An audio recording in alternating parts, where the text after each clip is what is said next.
Miqtë e mi, mirë dita dhe mirë se erdhët në transmitimin tonë të drejt për drejt, si çdo mesditë do jemi në shoqërinë e emisionit Me Zemër të Hapur, ku ditën e sotme do të flasim për jetën e një zonje 62 vjeçare. Veçantia e kësaj zonje nuk është se ajo është rritur në fëmijërinë e saj, në rininë e saj, në shtëpinë 8 nëndorit e asaj kohe, në shtëpinë e fëmijës, por veçoria e saj është pikërisht në vuajtjen dhe kalvarin e gjatë të këtyre vuajtjeve në momentin që i vdes bashkëshorti mbas 15 vitesh martesë që ajo kishte. Në vitin 1994, bashkëshorti i saj ndërron jetë duke i lënë 2 djemë, të cilët mbetën jetim. Duket që fati i kësaj zonje është përsëritur në rrethin ficioz familjar të saj, por kush është historia? Ndiqni materialin e përgatitur nga gazetarja Ervisa Lula. Rikthehemi në transmetim të drejt për drejt me shumë emocione, me momente të bukura, por edhe me momente shumë të dhimbshme të jetës së kësaj 62 vjeçare. Na ndiqni. Sot në studion e emisionit Me Zemër të Hapur do të jetë një zonjë e cila quhet Eda Kolumbi. Eda është një grua e vuajtur, e cila është rritur në shtëpinë e fëmijës 8 nëntori në Tiranë. Në vitin 1980, ajo martohet me Spartakun, por të dy bashk jetojnë vetëm 14 vite, pasi në vitin 1994 bashkëshorti i saj vdes dhe ajo ngele vetme me 2 fëmijë jetim. Eda do të jetë sot në studio për të treguar historinë e djalit të saj më të vogël, Lorenit, i cili është duke jetuar një jetë shumë të vështirë, ndërsa ajo si nën nuk mund ta ndihmojë pasi jeton vetëm me një pension. Loreni është i martuar dhe ka 2 fëmijë, të cilët janë 11 dhe 4 vjeç. Kjo nënë është mjaft e trishtuar, pasi djali i saj nuk ka as shtëpi dhe as punë.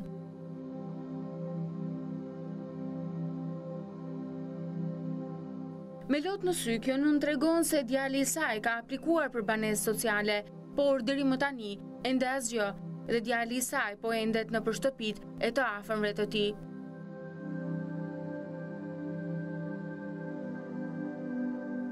Ajo tregon se djalit ja kanë hequr dhe asistencën sociale që merrte. Teksa rrëfen historinë e të birit, Eda tregon se e ka ndihmuar, por pensioni që ajo merr nuk mjafton për të mbijetuar ajo e jo më të ndihmojë të birin. Ishte data 4 dhjetor 2015 dhe për Lorenin ndodhi një ngjarje e rëndë. Ai aksidentohet me motor dhe nuk është i aftë që të blej as ilaçet për t'u kuruar. Eda, nëna e Lorenit, do të jetë sot në studio ku do të kërkojë ndihmë, pasi familja e të birit ndodhet në një gjendje kritike dhe institucionet nuk kanë bërë asgjë për ta ndihmuar.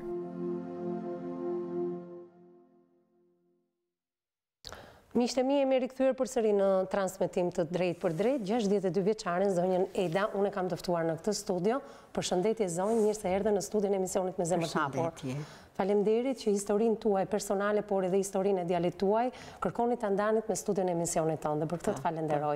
Faleminderit sepse përballë jush dhe në krahun tim do jetë zonja Nexhmie Beqiri, avokate. Përshëndetje zonjë, mirë se erdhe në këtë studio. Angela Peza, psikologja jone e përhershme. Përshëndetje Angji, mirë se rivjen. Zonja Eda, shumë e veçantë historia juaj, sa e bukur, por aq edhe e dhimbshme. Deri në çmosh je rritur në shtëpinë e fëmijës, asa kohë 8 nëndori. Të them me sinqeritet, unë kam lindur në Shkodër, edhe nga Shkodra më quan Bofotrofin e Elbasanit. Aty u rrita deri sa u bëra 6 vjeç. Dhe mbasi u bëra 6 vjeç më quan në shtëpinë e fëmijës 8 nëndori Tiranë. Pra nga mosha 6 vjeç dhe deri në moshën ke qëndruar? Derisa mbarova shkollën 8 vjeçare. 8 vjeçare, në atë kohë, ai sistem. Po, se kështu ishte. Mbasi mbarova shkollën 8 vjeçare, mua më kanë ndihmuar në drejtoresh Iqbale Stërmasi. Edhe sepse e kërkonja shkollën kuzhine. Mi po mendimin e asaj, unë bëra 2 vjeç shkollë kuzhine. Se më pëlqeu, sepse thash do vi një kohë do martohen, Pse jo, të mos kem atë një zanat. Faktikisht, zanati më pëlqeu se shkollë kuzhine, bëra 2 vjetë. Mbas i bëra 2 vjetë, në më thënë në vitin 1974, kam hyrë në shkollë kuzhine dhe ka qenë 2 vjetë edhe kam mbaruar në vitin 1974.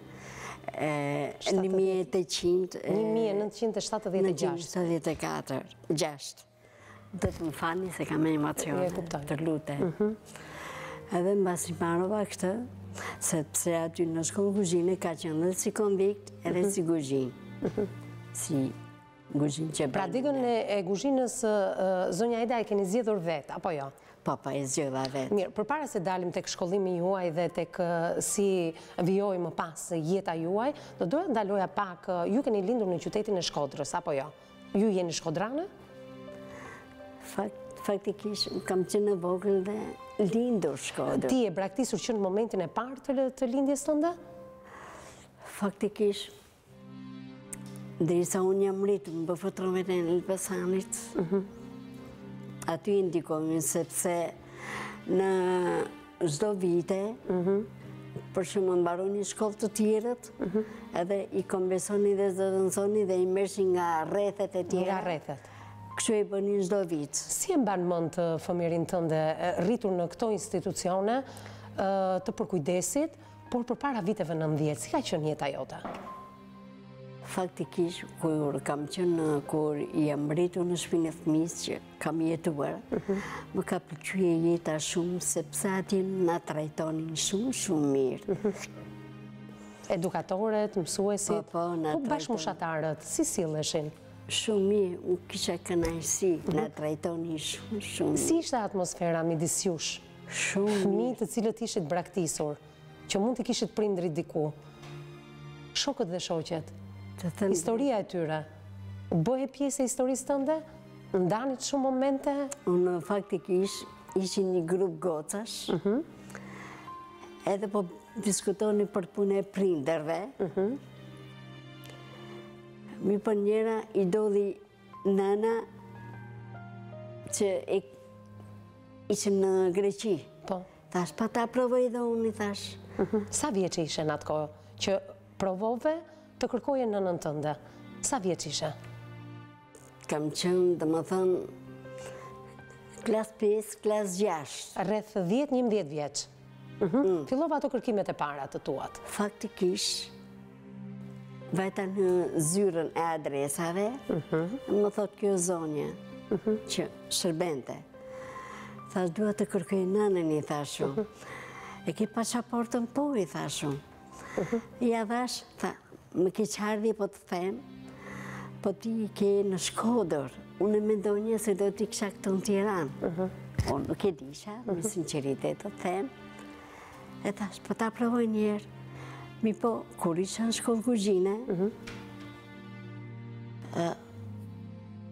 nuk më ndihmoi një shoqe që bëra një si kërkesë.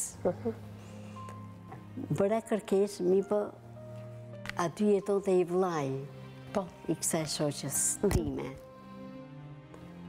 Më bërë kërkesë dhe kur unë ja çoj me post, më vjen letre nga nëna dhe thot, kjo letre u refuzua, u kthye mbrapsh. Jo, e lexova dhe sepse kisha punuar në restoran Tirana. Po? Edhe aty vjen letra në adresën e punës. Pra, nëna e kishte lexuar, të kishte kthyer një përgjigje? Ishte bashkë me kushurirën e vetë. Edhe ata më kthyin sepse ata punonin gjenie civile. Se aty u postua letra në gjenie civile. Në gjendjen civile u postua. Dhe më vjen përgjigja për një javë edhe thot, ata hap, ishe kamariri, ata hap, e lexoj, thot, Bafte Rukaj është martuar në Milot dhe jeton në Milot. Mi po thash, ta bëj një ta shikonja, thjesht. Thjesht për ide. U bëra shumë kurioze. kureshtare, si mund të themi. E pash nënën timi mi pa jo vonua shumë, sepse më ndimoj një zonjë, unë nuk e disha Miloti, më ndimoj një zonjë, sepse vjetën e asaj unë i kam bërë shërbim, e kam ndimuar, sa jo e dinte i njifte Milotin, mi pa jo erdi vonë shumë, ishte e vojtur shumë e nëna ime. Ishte shumë e vojtur. Arritet të takoje personalisht, të njëtë, e takova në fund, edhe këto ishin 3 pyetje. Edhe më bëri dhe më tha, çfarë të kanë sytë? Tha, syti kam të sëmura, e tha shumë. Ke ko që je hy në punë, sa për kësha mbushu një vitë? Pra, ti nënën për herë të parë, në mos gaboj, sepse në vitin 1976 ju mbaruat... 78 që i kam shkuar. Po, ju kishët mbaruar kursin e kuzhinës dhe kishët një vit që kishët filluar punë. Pra, ka qenë vitin 1978 kur ke takuar nënën për herë të parë. Mirë, këto janë pyetjet, më falë që të ndërpres, emocioni që përjetove nga Tirana për të shkuar dhe për takuar nënën tënde në Milot, kjo udhëtim si ishte? Qa më barte në vete, qëpar emocioni? Kër isha në autobus, më përqanja sepse pash fotografin që thash këret e hedhur e shkatë, kështu me ndonja unë. Thash, si që më ndimoj ajo zonja, që e njifte. Kishe kryuar një imazh se si mund t'ishte nëna jote? Unë faktikish, gati sa desh më ndonën lotë, sepse pash fotografie thash, Pe foto më për para se të takoja? Ajo e kishte më ata urës së matit. Edhe ishe shpi 2 kacë. Këtë mbaj mandu. Mi pa jo erdi vonë shumë. Në orën 7:30 të mbrëmi. Ishte Behar. Behar ishte. Edhe faktikisht... Si ishte takimi? Jo... I për zemër? Dhe na mësuan që mos i thuaj se delmek që mos e shkaktoni jetën. Po, i kërkove ndonjë arsye të braktisjes tënde? Jo, arsye se ishte i shoqi. Jo u shoqërua bashkë me... Edhe mua më ndimuan faktikisht që do të keshi që kujdes. Edhe kjo ishte... Tu ka qenë i vetmi takim me nënën? I vetmi takim me nënën? Jo, ishte dhe i shoqe aty. Jo, ka qenë i vetmi takim, apo ke kryer edhe takime tjera me nënën? Jo, vetë e para herë. E para herë. Pse u shkëputën marrëdhëniet? Pse? Aty ku gjete nënën tënde në vitin 1978, ti edhe humbe? Sepse kur kisha marrëdhënie me telefon, ajo më kërkon të lek. Kërkon të lek, pa e njohën se kush isha unë. Edhe unë. Detyrimisht. Me gjitha të e ke shuajtur kuriozitetin, por asnjëherë nuk mori një përgjigje, sepse ashtu të mësua në të ko, arsyen përse të kishte braktisur. Me gjitha të ajo të bëri 3 pyetje. Po. Në lidhje fillimisht me sytë tu. Po. Më pas? Edhe tha, ke ko që i hy në punë, sa po mbusha viti, je martuar, më tha, unë isha beqara e. Po. Kaq ishe. Kaq. Pasaj ikën. Ftotu soll me ty... Si të duk? Më vonë, më mbrapa, sa aty ishe dhe motra ime, mi pa jo në gjestë shumë, më në gjestë shumë. Faktikisht, e kishë në gjashmëri shumë e mua, pavarësisht se ishte e vogël dhe ajo punonte në beton. Sa motra i vëllezër ke? Faktikisht, nëna ime ka bërë 4 motra ka. Me të parën ka bërë 4, me të dytë ka bërë 6 fëmijë. Me këtë të dytë unë nuk një. As të parën, as të dytë, dhe më thënë që kam bërë fëmijë, unë nuk një fare. Nuk arritet ta pyesje nënën fare se kush ishte baba jut? Nuk më arrivi koha, sepse na thanë që kujdesi të vrasin. Edhe unë për të mos me aprish jetesën, më mësuan. Po. Jo e se kur jam kushurire. Po. Zonja Aida, do doja të dija, informacione për babain ke pasur ndonjëherë? Jo, sepse kur ra tërmet në Shkodër, unë isha aksioniste, më futu në aksion, punova, më jepshin lavdërime në aksion në Shkodër, që ra tërmeti, e njëfshin shumë babën time, mi pa unë nuk donja, të lutëm nuk duhet, thashëm. ka që shumë. Pse refuzove ta nje babajnë? Ndërkohë kur kishe luftuar shumë për të njohur nënën?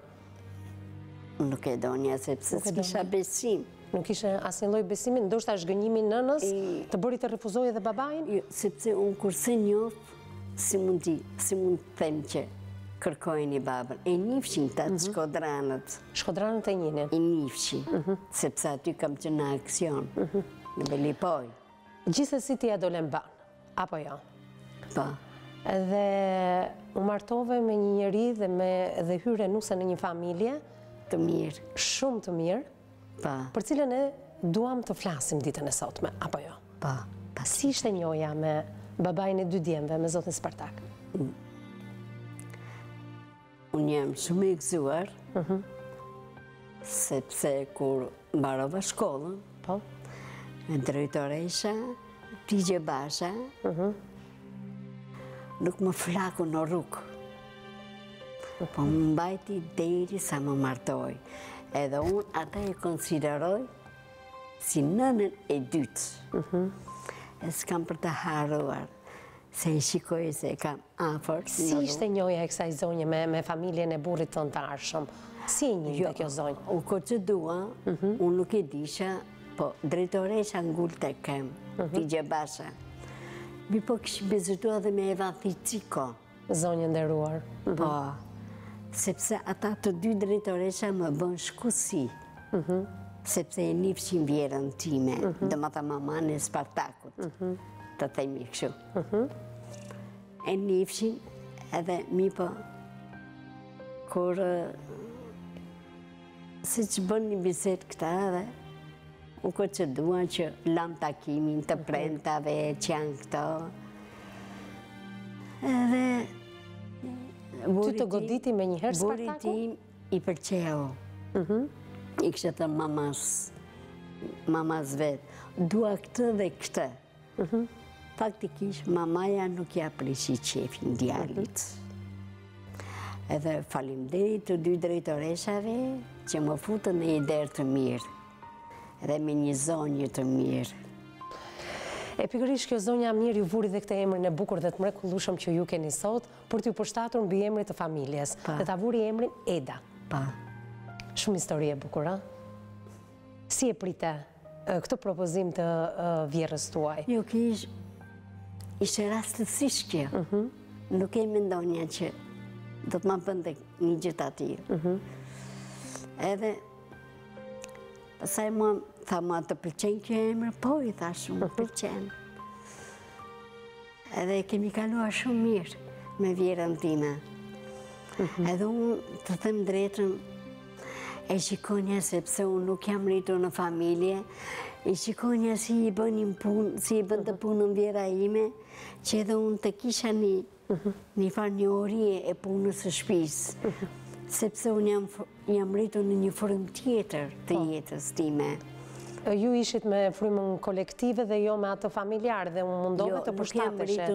Në shtëpinë e fëmijën, po, nuk kishe një familje, ajo ishte si familje madhe, si një familje kolektive. Edhe donja të dinja si ishte jeta në familje, faktikisht. Megjithatë ju përshtate shumë mirë derisa vjen edhe momenti vitit 1994 dhe këtu fillojnë përsëri kalvari gjatë i problemeve tua për cilën ne do ndalojmë gjërësisht ditën e sotme.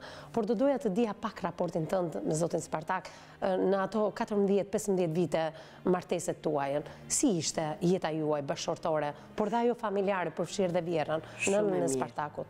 Ajo është vjera ime, sa dhe gjithë më thoi mua, i kim mësu ujqit e vjerët, se është korçare, pasortore të mërshme. Edhe unë ja mora mësimin. Dhe ajo pati durimin t'ja u jepte mësimin, apo jo? Pati mirësin dhe durimin? Unë shikonja se si i bën televizje, punët, qash kjo, sepse nuk i dinja punët e shpisë, si bëshjë. Marrëdhënia e mirë që ke pasur me të besoj se ka ndikuar drejt për drejt edhe në marrëdhënien tënde me zotin Spartak, apo jo? Edhe me Spartakun shumë.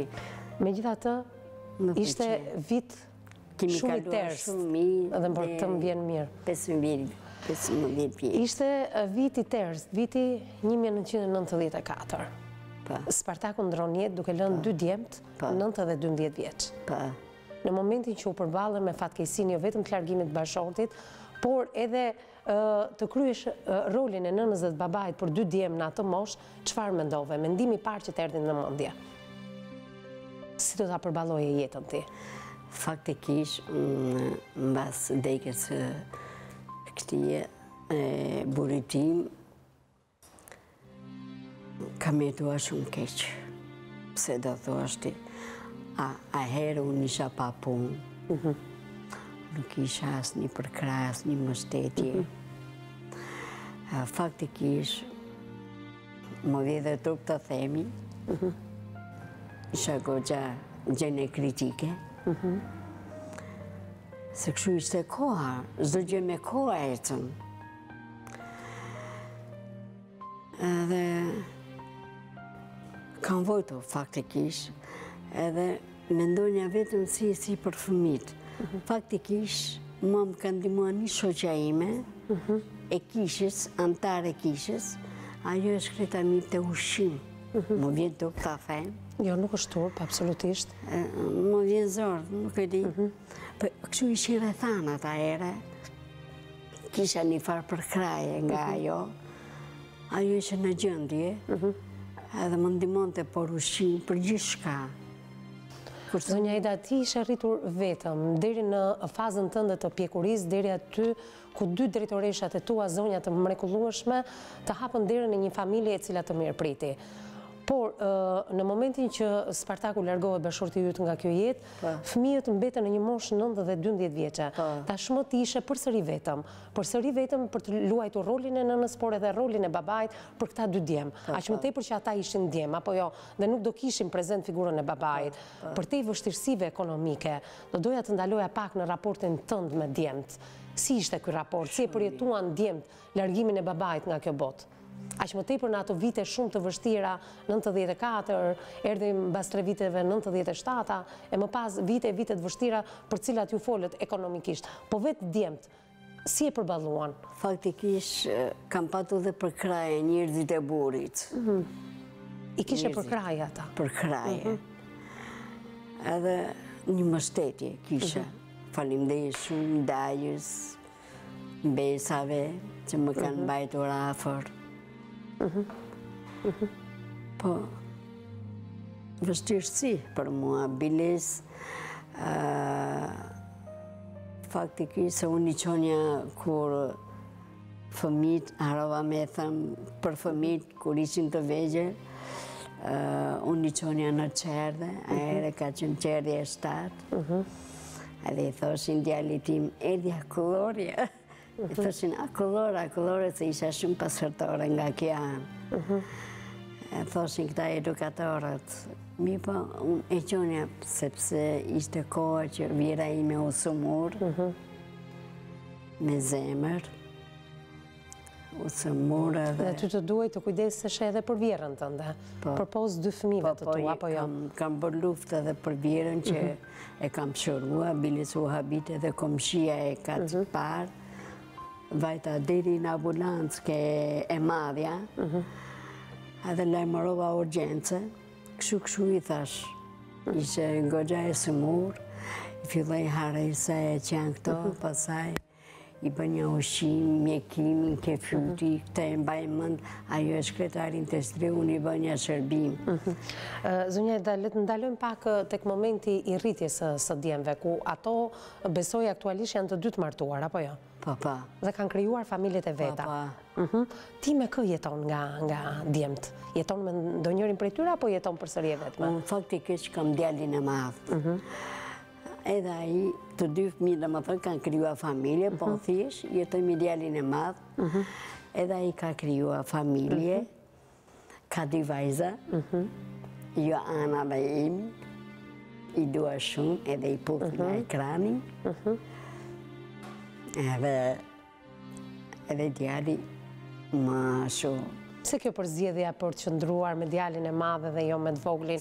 Ishte një dëshirë të gjitha palëve? Jo, sepse u procedua që djali u martua që në fillim, faktikisht. Unë nuk e dinja që djali do martoshe ka të shpec. Në çfarë moshë u martua? Mua faktikisht më erdhi kjo rendesa mëran të fikët, kura mëra vesh që ata dhe bënin cilibrimin në bashki edhe faktikisht kanë vojtë. Sa vjeç ishte djalin atë kohë? 17 vjeç. 17 vjeç, kërkonte të martohej. Unë në fakt nuk e dinja, sepse unë shkonja interesoqa që të hyjtë në asistencë, për të ndimuar, së të pak, për asistencën, edhe kur njëra më thotë më, po pse që në moshën 18 vjeç është martu, edhe unë qane, më dilqin lotë. Pra nuk i dashur që ai të martohet në një moshë 17 vjeçare? Faktikisht nuk e di. Nuk e që në dieni, por gjithsesi e rëndësishme është që ai tashmë është i martuar, ka 2 vajza, po ashtu edhe djali tjetër. Jo, ka një vajzë i djali. Një vajzë, një djali, po. Do ndalojmë pikërisht dhe tek djemt dhe sidomos tek njëri prej tyre për cilin ti ka ardhur ditën e sotme, por është momenti një hapësire të shkurtër publicitare dhe rikthehemi pas pak.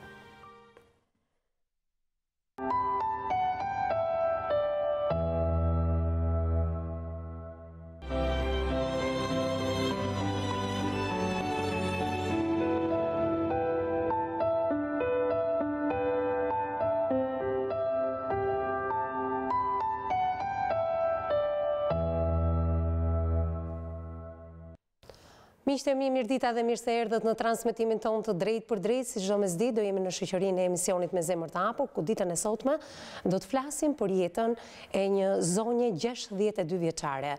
Veçantia e kësaj zonje nuk është se ajo është rritur në fëmijërinë e saj, në rininë e saj, në shtëpinë 8 nëndorit e asaj kohe, në shtëpinë e fëmijës, por veçoria e saj është pikërisht në vuajtjen dhe kalvarin e gjatë të këtyre vuajtjeve në momentin që i vdes bashkëshorti mbas 15 vitesh martesë që ajo kishte. Në vitin 1994, bashkëshorti i saj ndërron jetë duke i lënë 2 djemt, të cilët mbetën jetim. Duket që fati i kësaj zonje është përsëritur në rrethin ficioz familjar të saj, por kush është historia? Ndiqni materialin e përgatitur nga gazetari Ervisa Lula.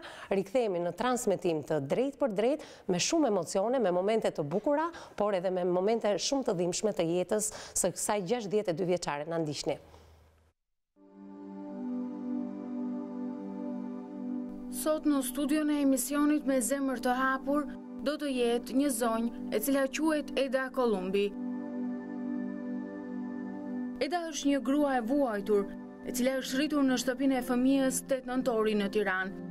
Në vitin 1980, ajo martohet me Spartakun, por të dy bashk jetojnë vetëm 14 vite, pasi në vitin 1994 bashkëshorti i saj vdes dhe ajo ngele vetme me 2 fëmijë jetim. Eda do të jetë sot në studio për të treguar historinë e djalit të saj më të vogël, Lorenit, i cili është duke jetuar një jetë shumë të vështirë, ndërsa ajo si nën nuk mund ta ndihmojë pasi jeton vetëm me një pension. Loreni është i martuar dhe ka 2 fëmijë, të cilët janë 11 dhe 4 vjeç. Kjo nënë është mjaft e trishtuar, pasi djali i saj nuk ka as shtëpi dhe as punë.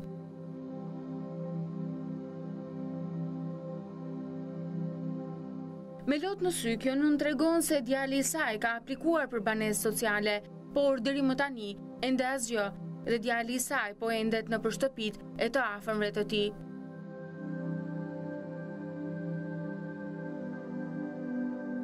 Ajo tregon se djalit ja kanë hequr dhe asistencën sociale që merrte.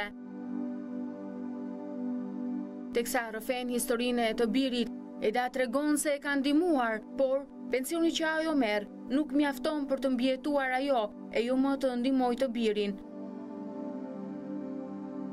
Ishte data 4 dhjetor 2015 dhe për Lorenin ndodhi një ngjarje e rëndë. Ai aksidentohet me motor dhe nuk është i aftë që të blej as ilaçet për t'u kuruar.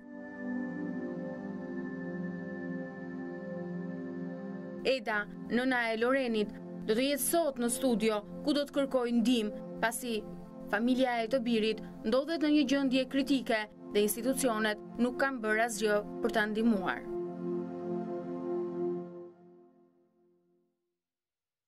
Miqtë e mi, jemi rikthyer përsëri në transmetim të drejt për drejt, 62 vjeçaren zonjën Eda, unë e kam të ftuar në këtë studio. Përshëndetje zonjë, mirë se erdhe në studion e emisionit Me Zemër të Hapur.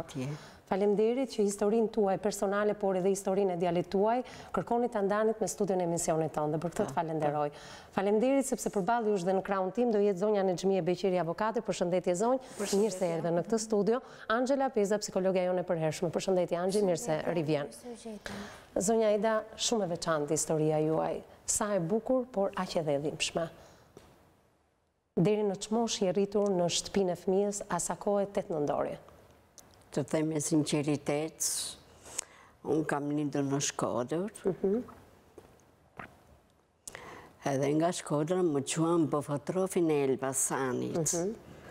Aty u rrita deri sa u bëra 6 vjeç. Dhe mbasi u bëra 6 vjeç më quan në shtëpinë e fëmijës 8 nëndori Tiranë. Pra nga mosha 6 vjeç dhe deri në moshën ke qëndruar? Derisa mbarova shkollën 8 vjeçare. 8 vjeçare, në atë kohë, ai sistem. Po, se kështu ishte. Mbasi mbarova shkollën 8 vjeçare, mua më kanë ndihmua në drejtoresh Iqbale Stërmasi. Edhe sepse e kërkonja shkollën Guzhine. Mi po mendimin e asaj, unë bëra 2 vjeç shkollë Guzhine. Se më pëlqeu. Sepse thash do vini kohë do martohen, pse jo, të mos kem atë një zanat. Faktikisht, zanati më pëlqeu se shkollë Guzhine, bëra 2 vjetë. Mbasi bëra 2 vjetë, dhe më thënë në vitin 1974, kam hyrë në shkollë Guzhine dhe ka qenë 2 vjetë edhe kam mbaruar në vitin 1974.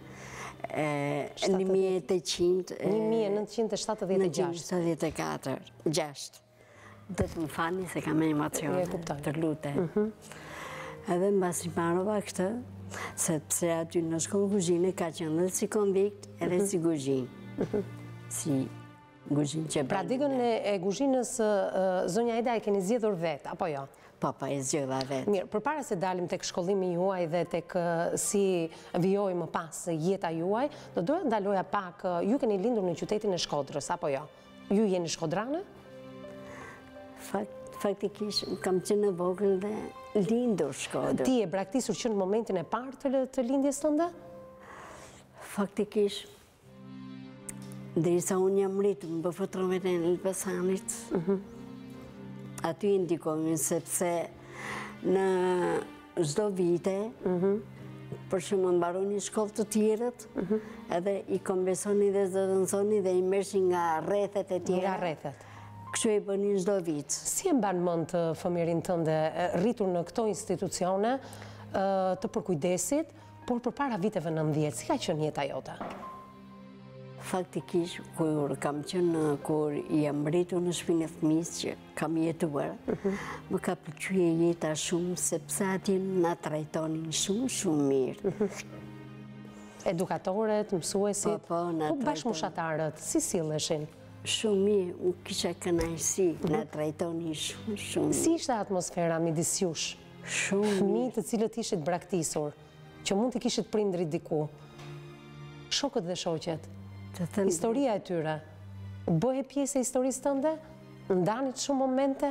Unë faktikisht ishin një grup gocash, edhe po diskutoni për punë e prinderve. Mi për njëra i dodhi nana që ishim në Greqi. Thash, pa ta provoj dhe unë, thash. Sa vjeç ishe në atë kohë që provove të kërkoje nënën tënde? Sa vjeç ishe? Kam qenë, dhe më thënë, klas 5, klas 6. Rreth 10-11 vjeç. Fillova ato kërkimet e para të tuat. Faktikisht, vajta në zyrën e adresave, më thot kjo zonje, që shërbente. Thash, dua të kërkoj nënën, i thashu. E ke pasaportën po, i thashu. Ja thash, më ke qardhi po të them, po ti ke në Shkodër, unë mendonja se do t'i kisha këtu në Tiranë. Unë nuk e disha, me sinceritet të them. E thash, po ta provoj njerë. Mi po, kur isha në shkollë Guzhine, nuk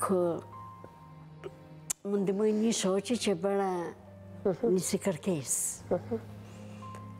Bëra kërkesë, mi po aty jetonte i vllai i kësaj shoqes time. Më bërë kërkesë dhe kur unë ja qoj me post, më vjen letra nga nëna dhe thot, kjo letër U refuzua, u kthye mbrapsh. Jo, e lexova dhe sepse kisha punuar në restoran Tirana. Po?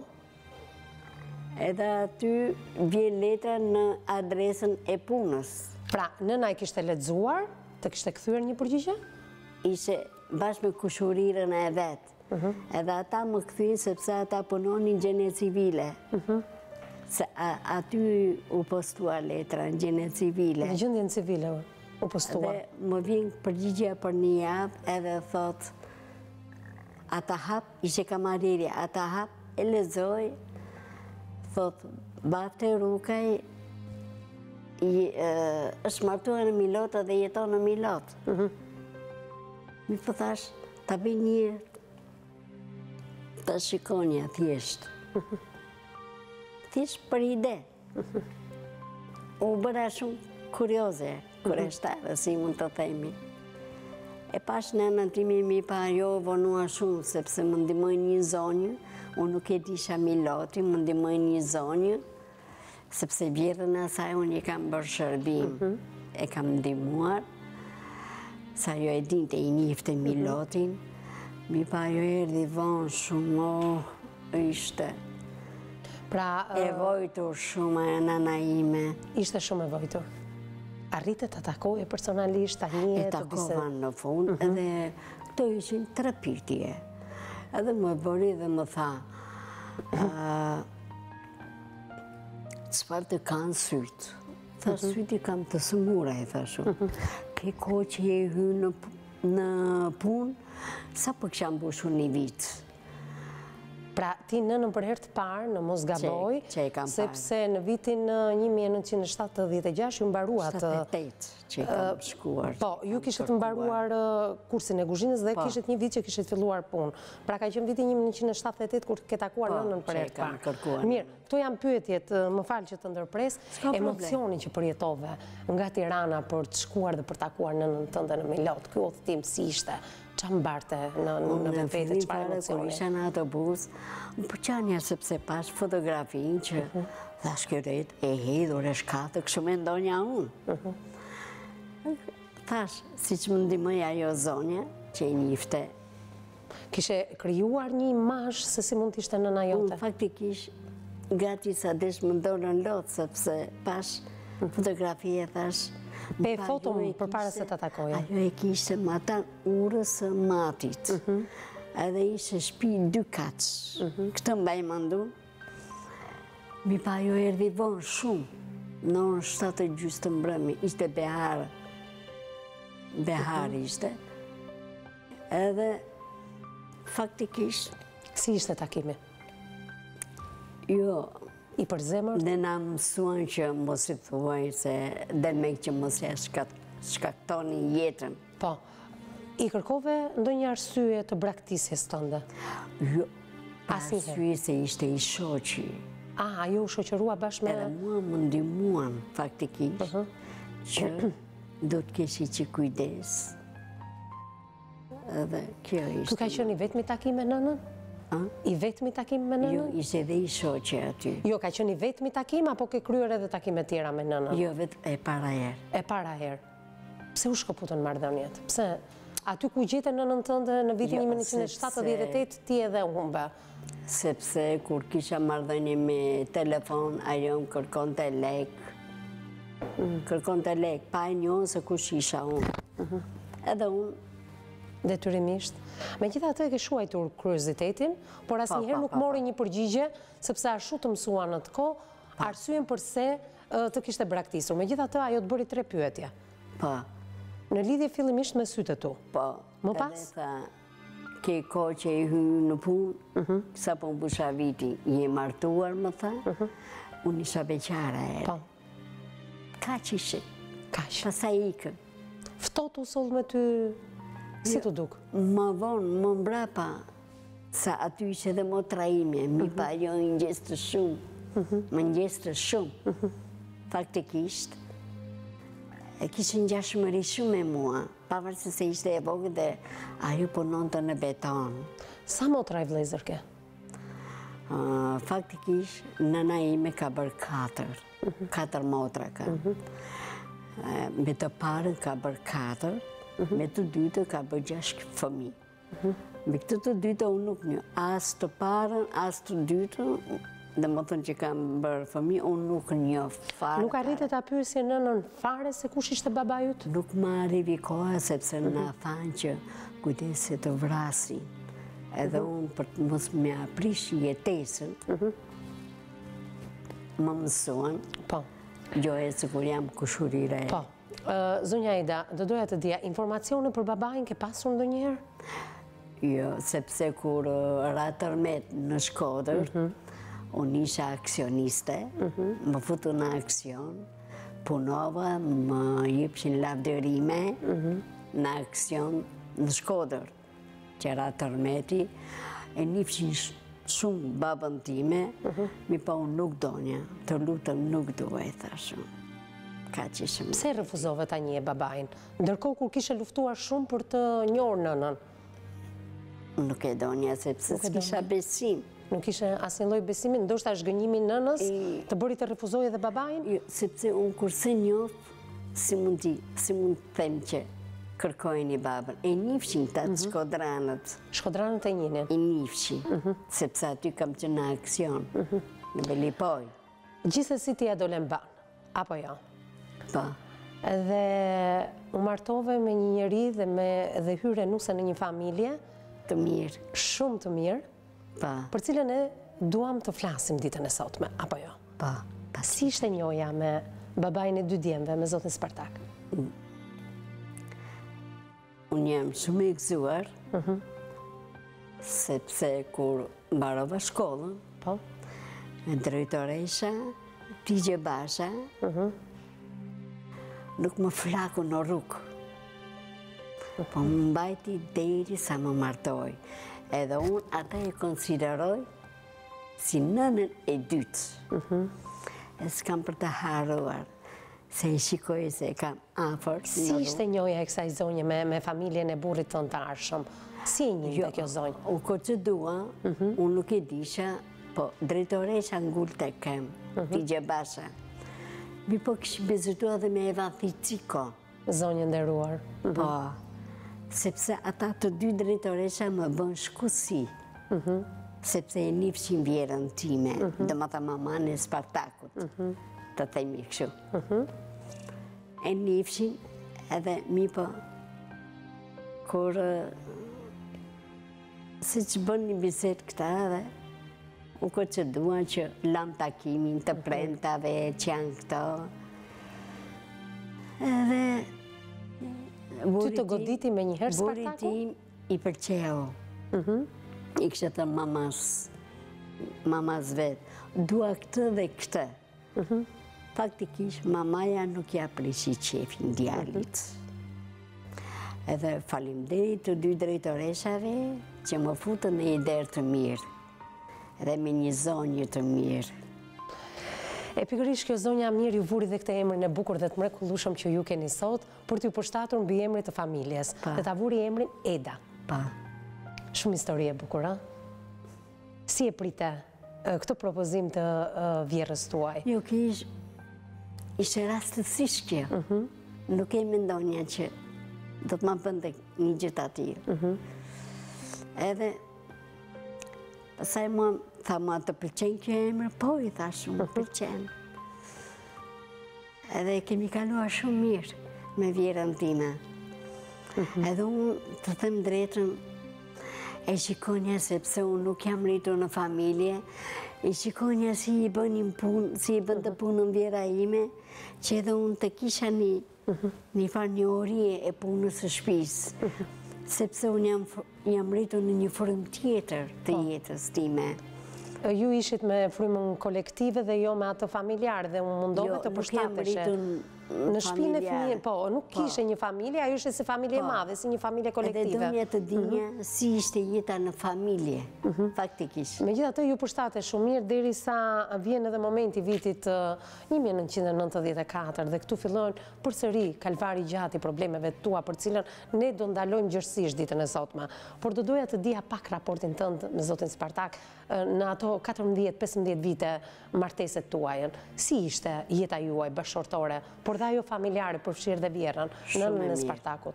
Ajo është Vjera ime, sa dhe gjithë më thoi mua, i kim mësu ujqit e Vjerës, është korçare, pasortore të mërshme.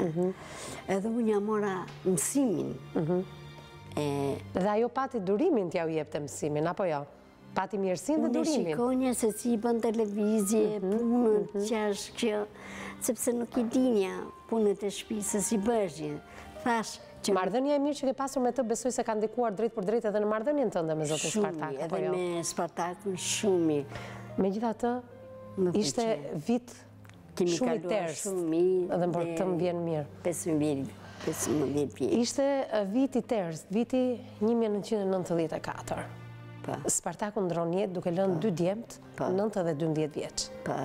Në momentin që u përballën me fatkeqësinë jo vetëm të largimit të bashkëshortit, por edhe të kryesh rolin e nënës dhe të babait për 2 djemë në atë moshë, çfarë mendove? Mendimi i parë që të erdhi në mendje. Si do ta përballoje jetën ti? Faktikisht, mbas dekës këtij burrit tim, kam jetuar shumë keq. Pse do thuash ti? A herë unë isha pa punë.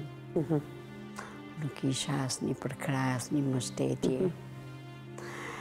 Faktikisht, më vjen dhe trup të themi, isha goxha gjene kritike. Se kështu ishte koha, çdo gjë me koha ecën. Edhe kam vojtu faktikisht, edhe mendonja vetëm si për fëmijët. Faktikisht, mua më ka ndihmuar një shoqja ime, e kishës, antar e kishës, ajo është kretami të ushqim. Më vjen turp ta them. Jo, nuk është turp, absolutisht. Më vjen zor, nuk e di.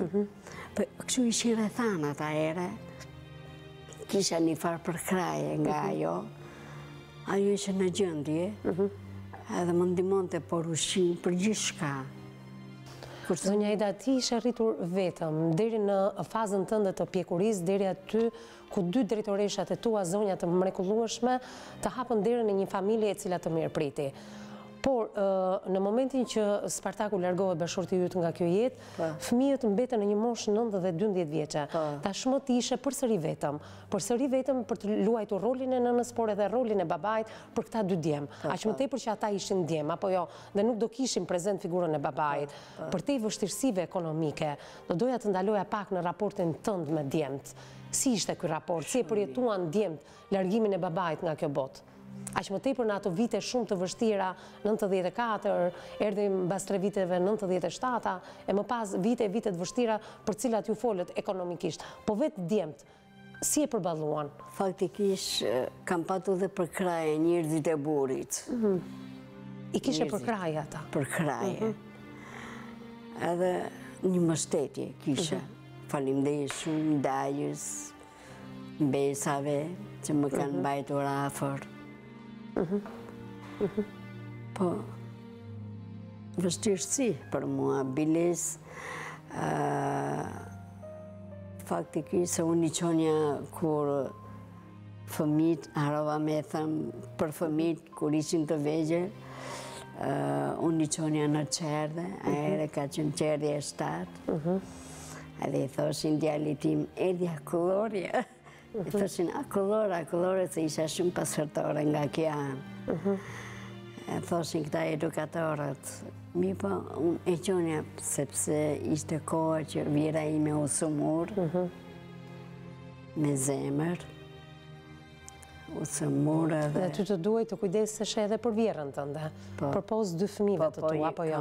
Kam bërë luftë edhe për Vjerën që e kam shërua, biles u habit edhe komshia e ka të parë, vajta deri në ambulancë ke e madhja, edhe lajmërova urgjence, këshu i thash, ishe ngogja e sëmur, filloj harej se që janë këto, pasaj i bë një ushqim, mjekimin, ke fyti, këta e mbaj mënd, ajo e shkretarin të shtre, unë i bë një shërbim. Zonja, le të ndalojmë pak tek momenti i rritjes së djemve, ku ato besoj aktualisht janë të dy të martuar, apo jo? Pa. Dhe kanë krijuar familjet e veta. Pa. Ti me kë jeton nga djemt? Jeton me ndonjërin prej tyre, apo jeton përsëri e vetme? Unë faktikisht kam djalin e madh. Edhe aji, të dy fëmijë dhe më thënë, kanë kryua familje, po thjesht, jetoj me djalin e madh. Edhe aji ka kryua familje, ka dy vajza, jo Ana dhe Emi, i dua shumë, edhe i puth nga ekranin. Edhe djali më shumë. Pse kjo përzgjedhja për të qëndruar me djalin e madh dhe jo me të voglin? Ishte një dëshirë të gjitha palëve? Jo, sepse u procedua që djali u martua që në fillim, faktikisht. Unë nuk e dinja që djali dhe martoshe ka të shpec. Në çfarë moshë u martua? Mua faktikisht më erdhi kjo rendesa, më ranë të fikët, kërë mëra vesh që ata dhe bënin cilibrimi në bashki, edhe faktikisht kam vojtë. Sa vjeç ishte djalin atë kohë? 17 vjeç. 17 vjeç, kërkonte të martohej. Unë në fakt nuk e dinja, sepse unë shkonja interesosha që të hyjtë në asistencë, për ta ndihmuar, së të pak për asistencën, edhe kur njëra më thotë më, po pse që në moshën 17 vjeç është martu, edhe unë qane, më dilqin lotë. Pra nuk e dashur që ai të martohet në një moshë 17 vjeçare? Faktikisht nuk e dinja. Nuk e që në dieni, por gjithsesi e rëndësishme është që ai tashmë është i martuar, ka dy vajza, po ashtu edhe djali tjetër. Jo, ka një vajzë i djali. Një vajzë, një djali, po. Do ndalojmë pikërisht dhe tek djemt dhe sidomos tek njëri prej tyre për cilin ti ke ardhur ditën e sotme, por është momenti një hapësire të shkurtër publicitare dhe rikthehemi pas pak.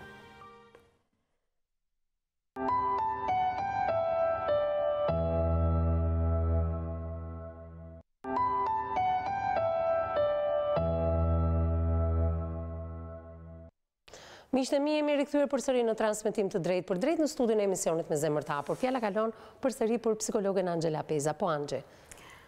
Historia është shumë interesante në kompleksitetin që zonja Aida rrëfen.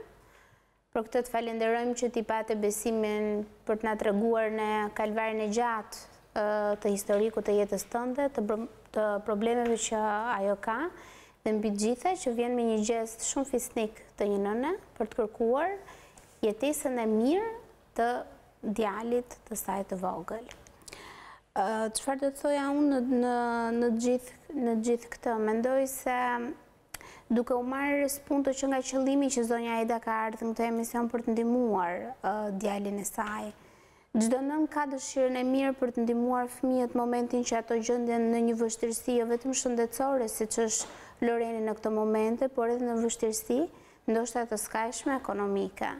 Realisht mund të bëj një punë tek një privat, tek një institucion, por çdo gjë ka kriteret e veta që ndoshta për qytetarët e thjeshtë, ndoshta për popullin e thjeshtë, të gjitha këto kritere nuk janë të pranueshme, sepse nuk I japin minimumin e jetesës bazë.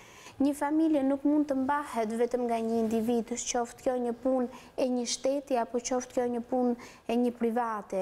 Nuk ecën përpara nëse të paktën nuk punojnë të dy prindrit për mbarvajtjen ekonomike dhe për mbarvajtjen shëndetësore, jo vetëm të njërit individ, por dhe të vajzave që Loreni ka edhe të bashkëshortes së tij.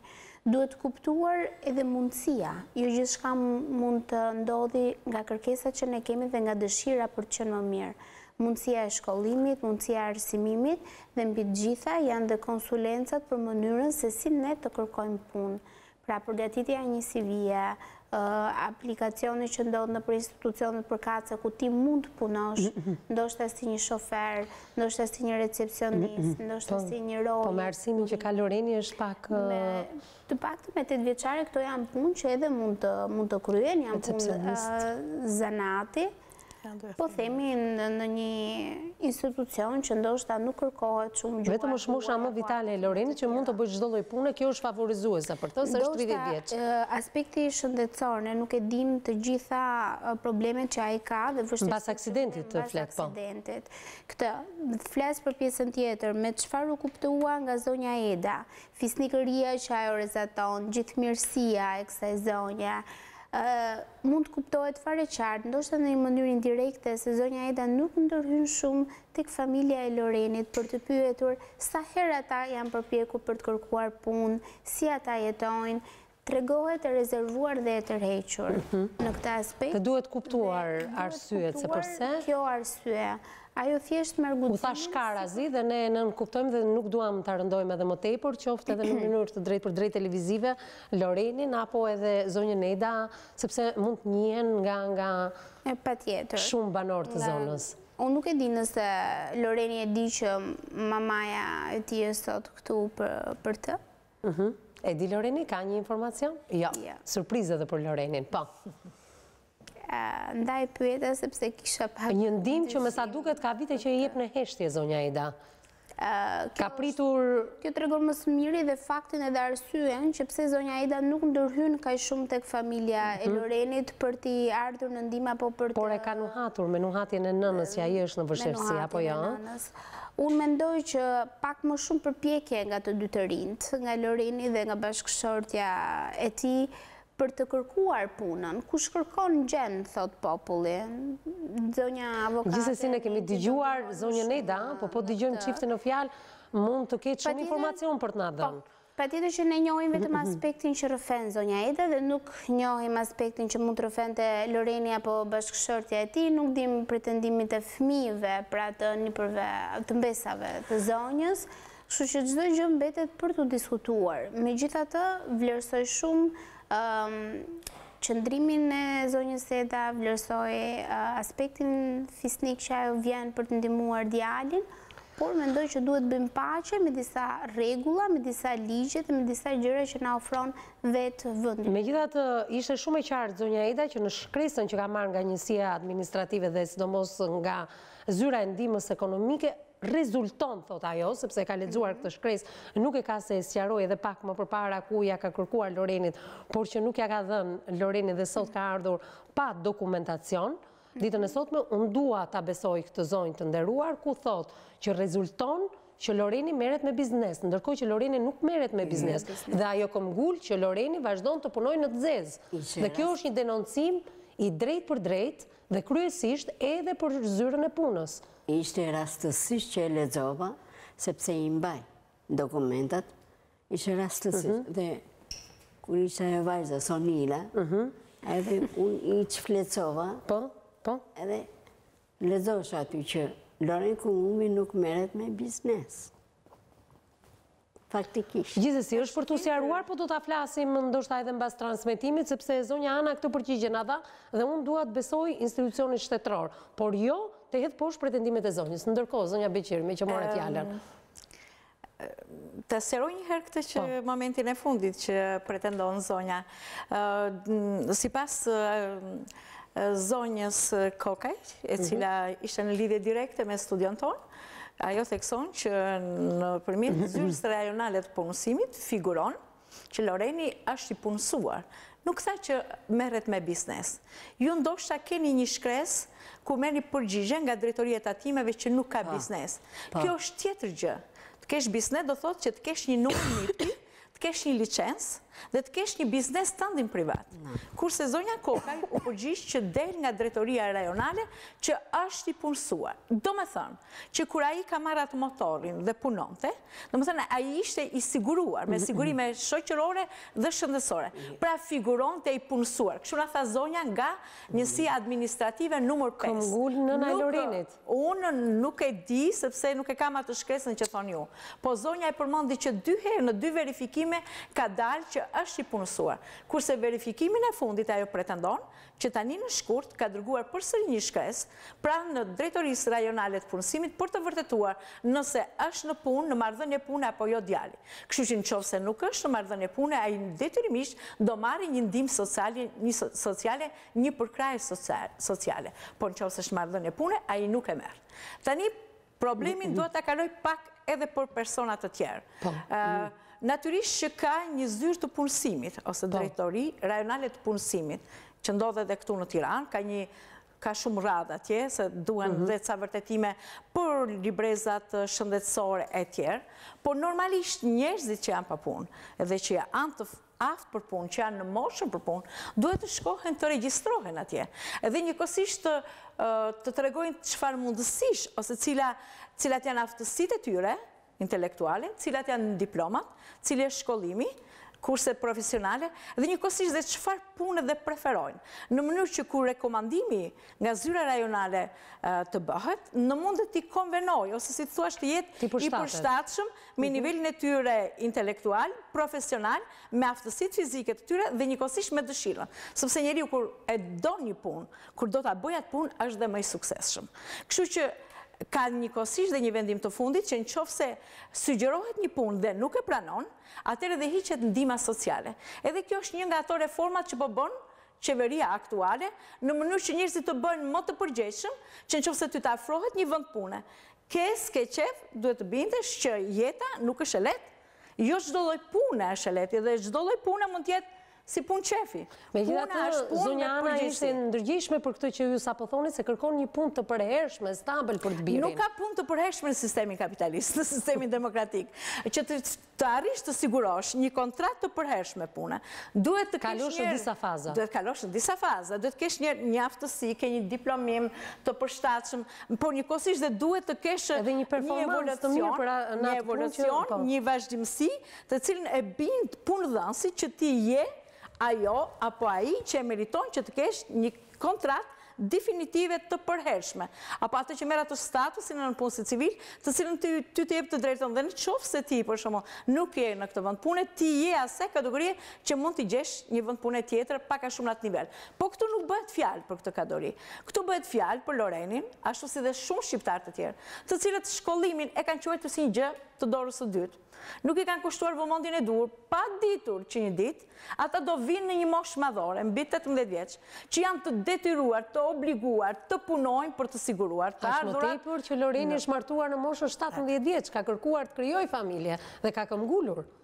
Nuk është thjesht Loreni, se po të ishte vetëm Loreni, do përpiqesh ta ndihmonin të gjithë. E para nëna e vetë, e cila sakrifikon kaq shumë, po dhe të tjerë, po bëhet fjalë për sa dje me vajza, që nuk bëjnë shkollimin e duhur, nuk shkojnë në shkolla profesionale, shkojnë thjesht ato shkolla që kanë një diplomë të bukur që vetëm se ta vendosin në një kornizë sepse nuk hyn në punë, sepse Shqipëria aq është. Më thësh një vend me një popullsi 3 milionë, me 21 Loreni është rritur në një familje ku nëna ka përfunduar shkollimin profesional dhe zgjodhi dhe me dëshirë. Nuk bëri shkollën e mesme, mund të bëjë një shkollë profesionale. E ishte dhënë prioritet këto 2 vjetët e fundit njësër shkollash profesionale, kurse profesionale tjerë, në mënyrë që ai të bëjë një punë që ka të bëjë me një profesion të caktuar, e cila mund të sigurosh shumë herë më tepër të ardhur, sesa një punë definitive siç pretendon. Sepse zonja ka akoma psikologjinë atij, rendi që duhet jesh në një punë definitive me një rrok fikse nga shteti dhe të jesh e garantuar. Jo, nuk është më ashtu. Secili që fillon që në klasën e parë, edhe kur vete 14 vjeç, 16, 18, edhe kur bën universitet duhet të bindet. Nuk është gjithçka ajo diplomë që merr.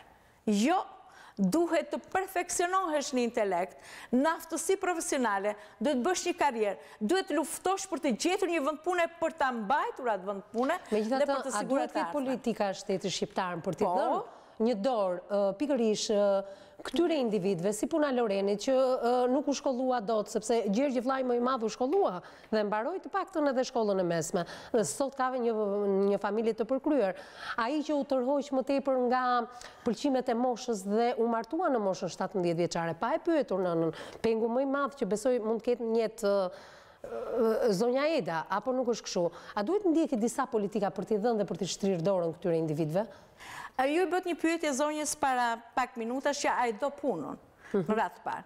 Megjithëse zonja na tregoi që ai punon me një motor. Unë shikoj që ka një gjendje emocionale jo fort mirë Loreni, me sa nuk kuptova nga thëniet e zonjës Eda. Është normal, të marrësh Mund të jetë penduar për gjitha gabimet që Loreni mund të ketë bërë në jetë. Megjithatë është penduar, gjëja më mirë është të eci.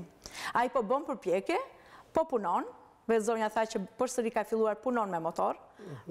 Mirë është që të punoj me një kontratë pune, jo punë të zezë. Ka një bashkëshorte e cila është në moshtëre e cila duhet punoj. Dhe ajo ndash të bëhet roba qepse, ndash të pastroj në për ambientet të ndryshme, ndash të filloj infirmiere, ndash sanitare, qëndisi. Pra ka lloj-lloj iniciativa shlira. Dhe unë disa herë ka parë në televizor që qeveria aktuale dhe Ministria e Punës Sociale ka afruar shkollë profesionale, kurse profesionale, biles i inkurajon me lloj dhe mënyrash edhe për të sistemuar në punë, që njerëzit ta gjejnë veten në punë dhe të sigurojnë të ardhurat. Kështu që mund të ndjek ndonjë nga këto shkolla të marrë një profesion të caktuar, edhe në mënyrë që të sigurojë më shumë të ardhur. Shoqërisht njëkohësisht zonjës i them, siç kujdeset aq shumë duke i falë dashuri, vëmendje, siç ndan lekët, më mirë ti qëndroj afër djalit, ta inkurajoj për të punuar, por do bënte shumë mirë që dhe nusën e djalit që është e re në moshë, të mundet të afusën në një lloj pune, ku ajo të gjente veten dhe të mos merresh thjesht me gatime, edhe thjesht duke mbajtur ato dy fëmijët. Është në moshën që duhet të punoj, edhe nuk mundet do të shtyhet kështu me një të ardhur të Lorenit, sa mund të marrë ai me një punë që është e pakualifikuar. Duhet të punoj nusja. Le të qëndis, le të bëj me grep. Kur shkon po gradec, atë e në të shemishti, gjitha do gratë e të shemishtit, kam bërë fustane, shalla, velenca, tëra, i shesin, nxjerrin lekët. I nxjerrin lekët e tyre ato. Është një program gjerman, tha, na ka dhënë fillimisht ato fije në perit, po pastaj ne bëm këto punime, tani e blejmë vetë, tha mjafton që u inkurajuam. Dua ndaloj pak edhe tek aplikimi që kanë bërë për si të pastre në njësinë administrative numër 5 dhe më pas njësi administrative besoj se ka përpiluar listat në Bashkinë e Madhe që ky çift i ri të ndihmohet edhe me një banesë sociale. Është një problem që ka dalë këto vitet e fundit. Ka nisma nga Bashkia e Tiranës, janë ndërtuar dhe disa banesa të tilla, por lista atje e pritjes për të marrë këtë banesa është jashtëzakonisht e madhe. Dhe prioritet kanë pasur këto shtresat vulnerabël me... Natyrisht që ato kanë prioritet, po ato të gjithë janë për prioritet. Me një histori, po. Të gjithë ata që janë atje, po janë shumë. Dhe është shumë normali që s'mundet bashkia që t'i plotsoj këto kërkesa, të gjitha kërkesa që kanë shqiptare. Sepse nuk kanë kaluar as 25 vjetë, që ne kaluar me një sistem tjetër që nuk jep më shtëpi shteti, përfituar në këto kohë, që ndërtuan disa, po kjo shtres që tani është 25, 30, 35, nuk i kanë mundësitë e duara për të marrë një kredi edhe në mënyrë që të jetojë normalisht. Me ato të ardhur që siguron shtresa shoqërore si puna e Lorenit, e pa shkolluar, pa një arsim përkatës, pa një profesion të caktuar, është shumë vështirë dhe të marrë një kredi. Kurse listën që proponon bashkia, natyrisht, atje çojnë të gjithë dokumentacioni që provon në çfarë situatet vështirë, që je pastre, që nuk e të ardhura, një familje me 2 fëmijë e tjerë që duhet ketë një minimum jetik, të paktën një banesë ku mundet të fusi kokën dhe pastaj të përpiqet thjesht për ushqimin e tij, por është një listë shumë e gjatë që unë e di shumë mirë sepse kam patë raste dhe kontakte me njerëz të interesuar që lista e pritjes është shumë e gjatë. Kështu që është një shans që nuk e dim në fakt, folëm edhe pak më përpara me zonjën Ana, që do na kalonte në linjë telefonike një kolegen e saj që merret pikërisht me banesat sociale dhe me përpilimin e listave. Më ke folur ditën e sotme vetëm në aspektin ligjor. Rrallë ndodh që ti për post pjesës ligjore nuk më prek pak edhe pjesën psikologjike dhe emocionale. I bën një interpretim edhe historisë dhe historia nuk ishte vetëm që ne t'i jepnim një udhëzim zonjës Eda, por të më preke pak edhe të më komentoj edhe jetën e saj, se kemi një ndarje midis Gjergjit dhe Lorenit për shkak edhe që në vitin 1994 babai i tyre u largua nga kjo jetë, do ishte ndryshe jeta e tyre dhe sidomos e Lorenit, në qoftë se do ishte gjallë babai, por si të rrodhi, më mirë ato zonja Eda, Gjithë historiku i kësaj zonje 62 vjeçare, më thuaj pak. Unë aq se e shoh zonjën dhe mënyra se si prezantoj problemet e vet, duket që është një grua me shumë dinjitet. Është një grua që ka patur vullnetin për të progresuar, për të mësuar nga gjithçka që jeta i ka ofruar. Më duk një shkallë e lartë dinjiteti, kur tha që shkova për të atakuar nënën, meqense ajo kishte një lidhje tjetër martësore, unë u hoqa si kushërira e saj dhe nuk arriti dot që ti thoshte, si thuash, të fliste lishë me të, dhe pastaj nuk deshi më të atrazonte në jetën e saj, sepse e pa që jeta e saj ishte me shumë mundime. Të arrish të privosh veten, kaq shumë, nga një kontakt me nënën tënde, unë i quaj një sakrificë shumë të madhe që zonja Eda ka bërë. Sepse si do që tjetë, vetëm kur thot njerë të keqe nëna, është sa për 1000 fjalët e botës. Kështu që i quaj një grua shumë fisnike, shumë të lartë. Unë duhet të thoja pak edhe më gjërë se sa kaq. Shikoj një sakrificë pa fund të nonave dhe babalarve në Shqipëri, për fëmijët e tyre, për nipër dhe për mbesa. Do më thënë, zonja ka një pension që e ka siguruar nga puna e saj, edhe këtë pension duhet ta përdori për jetën personale të saj. Pensionin e burit ka. Pension e burit, për një pension të thjesht që mund të shkojë 100.000 lekë, 120.000 lekë. Se që mund të bëj një zonjë tillë me 120.000 lekë, është shumë e dhimbshme. Dhe përsëri ato 120.000 lekë që merr në muaj, nuk i mban për vete, po ndihmon djalin e madh dhe jam shumë e bindur që her pas here 10.000, 20.000, 15.000, ajo ja fal edhe Lorenit. Do më thonë, ajo nuk ha mirë vetë, nuk vishet mirë vetë, nuk e ndes kaloriferin, po thjesht mbulohet me batanie, thjesht për të ndihmuar fëmijët. Kërkoj pjesë, zonjë, se jemi lidhur përsëri me njësinë administrative numër 5 dhe jemi me juristën zonjën Merita Kodra për të folur pikërisht për aplikimin për banesë sociale të Lorenit dhe të familjes. Përshëndetje, zonja Merita. Përshëndetje, si jeni. Në radhë parë falenderoj për bashkëpunimin drejt për së drejti me studion e emisionit me zemër të hapur, po flasim për rastin e Lorent Kolumbit, i cili ka aplikuar për një banesë sociale pranë njësisë administrative dhe më pas janë listat e përpiluar atua që shkojnë në Bashkinë e Madhe të Tiranës. Deri në çfarë fazë të aplikimit jemi? Deri ku jemi? Zonja Merita, për rastin e Lorenit. Lorenin e njoh shumë mirë, nuk ka aplikuar një herë, po disa herë, edhe radhën e fundit i kam përpiluar të jëmës, i kam dhënë një listë me dokumenta që duhet i përgatis për fazën e dytë, pasi fazën e pare ka të konsumuar, që do të thotë, është plotësuar formulari, bashkë me shoqëruar me certifikatën familjare, dhe to i dërgojnë Bashkisë së Madhe. Për informacionit në Bashkinë e Madhe e kam sugjeruar Lorenin edhe t'jëmën kur ka ardhur që listën me dokumentacionin që ja kam përpiluar me pika se çfarë i duhet i çojë në Bashkinë e Madhe. Absolutisht Lorenin e kemi në listën e emrave që janë më me emergjencë, pasi këta unë i njoh shumë mirë, janë familje që kanë dalë jashtë nga banesat që i kanë marrë ish pronarët. Tani ka mbetur nga dokumentacioni, janë plotësuar çdo gjë, çdo pikë në rregull. Që do të thotë, Loreni duhet plotësoj dokumentat që duhen dorëzuar në Bashkinë e Madhe. Për fazën e dytë, kemi në një mungesë dokumentacioni, zonja Merita, që mund ta ndihmojmë këtë familje? Ka mungesë të këtyre dokumentacioneve? Për fazën e dytë flas gjithmonë. Atëherë, nëse Loreni ka dorëzuar dhe unë do interesohem, nëse i mungon ndonjë dokument që plotësues, është ndërprerë lidhja drejt për drejt telefonike, rilidhemi përsëri, në qoftë se ka një informacion, zonja Merita, nga Bashkia e Madhe e Tiranës, që vërtet që nga në listën emergjente të familjeve për të pajisur, vetëm besoj se duhet jetë çështje kohe, në qoftë se mund të më japi një informacion, është lajmi mirë, përposa atij lajmit që morëm pa shumë informacione për ndihmën ekonomike, i keni plotësuar edhe për fazën e dytë. Për fazën e parë keni kaluar. Kam shkuar në bashki dhe i kam thënë që është në qilt. Ja, tani pak, kam pak. Ke pak? Biles ishin 2 gradë, më panë shumë të trishtuar, e fillova të qanja. I për edhe ata me qa, arova me të një diçka të vogël, U dëshpërova nga djali sepse ai ishte në qirë të hapur, nuk ishte... Loreni jeton nga një shtëpi në tjetrën. Ky është një informacion që zonja nuk e tha, po e them unë. Loreni banon nga një banesë në tjetrën tek fqinjët e kushurirët e tij, pra nuk ka një banesë të saktë, prandaj është edhe në listën kryesore, siç më tha edhe zonja Merita, që konfirmoi çdo fjalë tuajën. Zonja Merita është përsëri me ne, më dëgjon zonja Merita?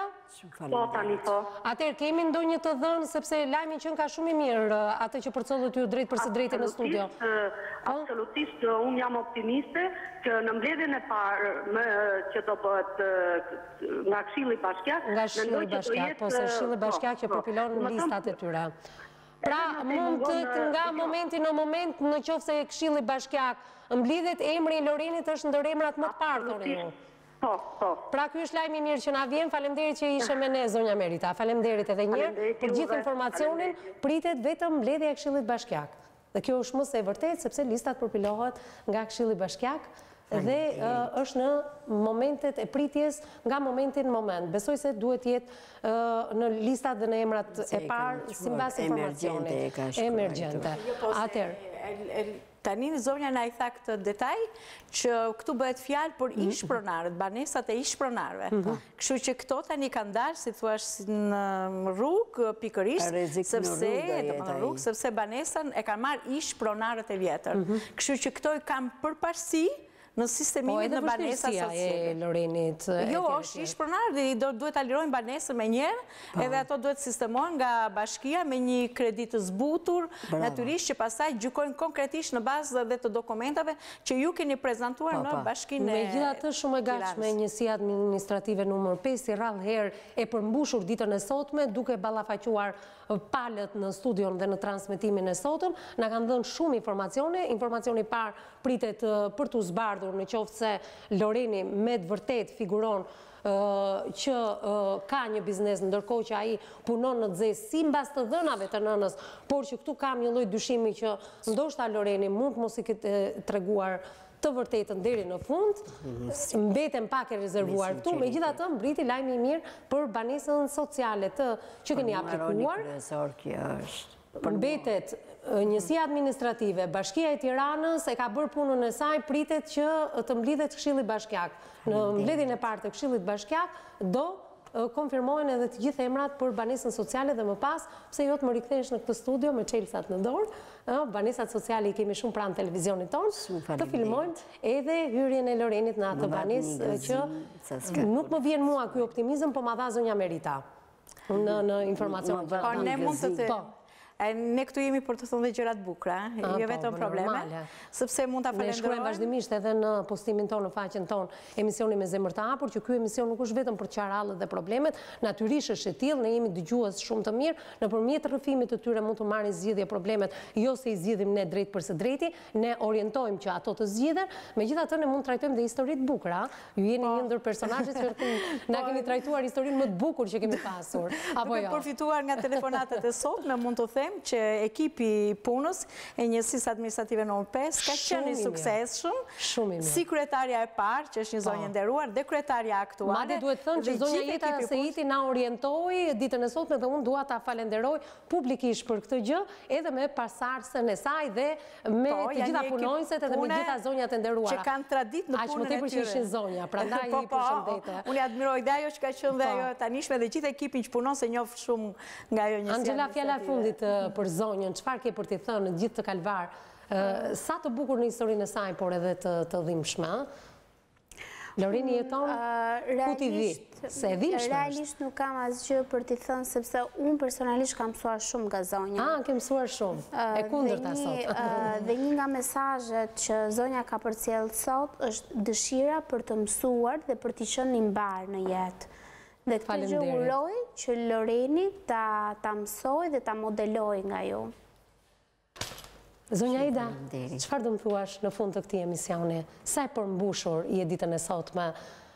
Jam shumë e gëzuar, faleminderit ndaj jush për këtë emision të bukur që keni dhe që i jepni zemrën nënave shqiptare dhe ju uroj suksese në punë edhe në jetë kudo që t'jeni.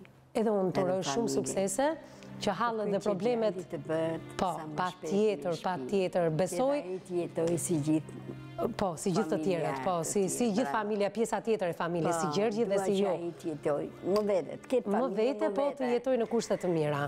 Gjithsesi, unë të falenderoj një zonjë fisnike i jashtëzakonshme me një histori sa të dhimbshme, por aq edhe të suksesshme në momente shumë të vështira të jetës tënde. Faleminderit që ishe me mua në këtë studio dhe ndatë këtë histori. Miqtë e mi, mos harrunit na shkruani, jo vetëm për historinë, me mendimet dhe opinionet tuaja në faqen tonë të Facebookut Emisioni me Zemër të Hapur. Në këtë faqe ju mund të bëni dhe denoncimet tuaja për të kthyer personazhe të kësaj studioje. Bashkë takojmë nesër në mesditë. Deri atëherë, mbasditë të këndshme.